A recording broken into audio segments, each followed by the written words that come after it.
आओ मोमेंटम पे एक सवाल बनाते हैं। और ये बनाने के पहले तुम्हें ये पता होना चाहिए कि किसी बॉडी का मोमेंटम उस बॉडी का मास और उसकी वेलोसिटी का प्रोडक्ट होता है। यहाँ हमारे पास सवाल में दिया हुआ है कि एक लड़की है, वो एक आइस के सरफेस पे, एकदम फ्रिक्शनलेस सरफेस पे खड़ी है और इसके हाथ में एक बर्फ का गोला है। इस बर्फ के गोले का मास दिया हुआ है 1 kg और ये लड़की इस बर्फ के गोले को एकदम सीधी दिशा में फेंकने वाली है। वैसे तो एकदम सीधी दिशा में फेंकना थोड़ा मुश्किल होता है, बट ये इसे एकदम सीधी दिशा में फेंकती है, मान लेते हैं। और ये इसे फेंकती है 10 मीटर पर सेकंड की स्पीड से। वैसे अगर मैंने तुम्हें मैग्नीट्यूड दे दिया और डायरेक्शन भी बता दिया तो बेसिकली मैं तुम्हें वेलोसिटी बता रहा हूँ, है ना। तो चलो, ये जो लड़की है और ये जो बॉल है, इन दोनों का कंबाइंड मास, टोटल मास, ये भी हमें दिया हुआ है। ये मान लेते हैं हमें दिया हुआ है 50 kg। टोटल मास है 50 kg। तो लड़की का मास कितना हो जाएगा? बॉल का मास, बर्फ के गोले का मास 1 kg है, टोटल मास 50 kg है, तो लड़की का मास हो जाएगा 49 kg। और अब हमारे पास सवाल ये है कि जब लड़की ने गोले को आगे की तरफ फेंक दिया तो लड़की की रिकॉइल वेलोसिटी क्या होगी?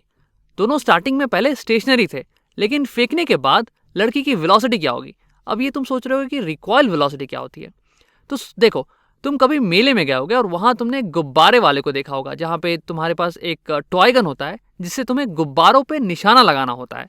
और तुमने ये महसूस किया होगा कि जब भी तुम गोली चलाते हो तो वैसे ही तुम्हारे कंधे पे एक झटका लगता है बंदूक से। इसी झटके को हम रिकॉइल बोलते हैं। तो असल में हो क्या रहा है कि मोमेंटम कंजर्व्ड हो रहा है। इस केस में तुम्हारा बंदूक जो है वो गोली को मोमेंटम देता है, जिसके कारण गोली एक हाई वेलोसिटी से आगे की तरफ जाती है। लेकिन क्योंकि मोमेंटम कंजर्व्ड है, इसलिए तुम्हारे बंदूक को भी एक उल्टी दिशा में मोमेंटम मिलता है और इसलिए वो तुम्हारे कंधे को ढकेलती है पीछे की तरफ। वैसे ही इस केस में भी मोमेंटम कंजर्व्ड है। जब लड़की बॉल को आगे की तरफ ढकेलती है तो बॉल को एक आगे की तरफ का मोमेंटम मिलता है और बॉल आगे जाती है। लेकिन क्योंकि मोमेंटम कंजर्व्ड है हमारा, इसलिए लड़की को भी एक बराबर मोमेंटम मिलता है पीछे की तरफ और लड़की जो है पीछे की तरफ जाने लगती है और हमें इसकी वेलोसिटी निकालनी है। तो आओ क्या करते हैं कि इसकी वेलोसिटी को कैलकुलेट करते हैं। वैसे इस पूरी चीज को समझने का एक और तरीका यह है कि जब लड़की ने बॉल पे, इस गोले पे फोर्स लगाया आगे की तरफ, तो न्यूटन के थर्ड लॉ के अनुसार इस गोले ने भी लड़की पे एक रिएक्शन फोर्स लगाया होगा पीछे की तरफ और उस फोर्स के कारण लड़की पीछे जाने लगी। लेकिन आओ पहले मोमेंटम कंजर्वेशन से सवाल को बनाते हैं। तो शुरुआत में मोमेंटम कितना था? तो शुरुआत में ये जो लड़की और ये बॉल है, ये दोनों ही रेस्ट पे हैं। इन दोनों का मास, अब इसे यहाँ पे लिख लेते हैं मोमेंटम इनिशियल, इन दोनों का मास था 50 kg और मोमेंटम होता है मास इनटू वेलोसिटी। और दोनों की जो इनिशियल वेलोसिटी थी, अब दोनों ही रेस्ट पे हैं तो दोनों की वेलोसिटी 0 मीटर पर सेकेंड थी। तो जो इनिशियल मोमेंटम था वो हो गया 0 kg मीटर पर सेकेंड, kg मीटर पर सेकेंड। अब इसका मतलब कि अगर हमने स्टार्ट किया है 0 से, 0 नेट मोमेंटम से, तो एंड में भी हमारे पास जो नेट मोमेंटम होगा वो भी 0 ही आएगा। तो इसे भी कैलकुलेट करते हैं। P final. अब फाइनल में क्या हो रहा है कि बॉल अलग वेलोसिटी से जा रहा है और लड़की अलग वेलोसिटी से जा रही होगी, हमें पता नहीं। तो हम क्या करते हैं कि दोनों का अलग अलग मोमेंटम निकालते हैं और उसे जोड़ देंगे और वही हमारे पास हो जाएगा फाइनल मोमेंटम। और याद रखना कि मोमेंटम जो होता है वो होता है मास इनटू वेलोसिटी, और वेलोसिटी हमेशा साइन के साथ होती है। और हम लोग राइट दिशा को पॉजिटिव मान रहे हैं और लेफ्ट दिशा को नेगेटिव मानते हैं। ये है हमारा साइन कन्वेंशन। तो हमारा जो बॉल है, ये जो हमारा बर्फ का गोला है, इसकी मोमेंटम कितनी है?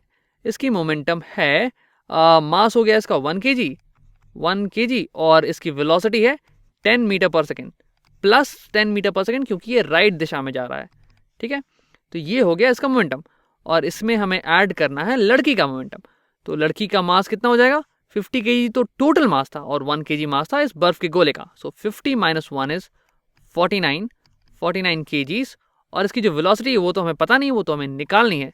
सो v मीटर पर सेकेंड। अब देखो, क्योंकि मोमेंटम कंजर्व्ड है, इसलिए जो स्टार्टिंग मोमेंटम है वो बराबर होना चाहिए फाइनल मोमेंटम के। और स्टार्टिंग मोमेंटम तो था 0, तो फाइनल भी होना चाहिए 0। तो ये पूरा हो जाएगा 0 के बराबर, 0 kg मीटर पर सेकेंड। तो यहाँ पे हमारे पास बॉल का जो मोमेंटम है, जो इस बर्फ के गोले का मोमेंटम है, वो दिया हुआ है 10 kg मीटर पर सेकेंड। और क्योंकि इन दोनों का सम, बॉल और लड़की के मोमेंटम का सम 0 होना चाहिए, इसका मतलब लड़की का मोमेंटम -10 kg मीटर पर सेकेंड आना चाहिए, बॉल के मोमेंटम का एकदम नेगेटिव, एकदम उल्टा। तो अब फिर निकालते हैं इससे v की वैल्यू।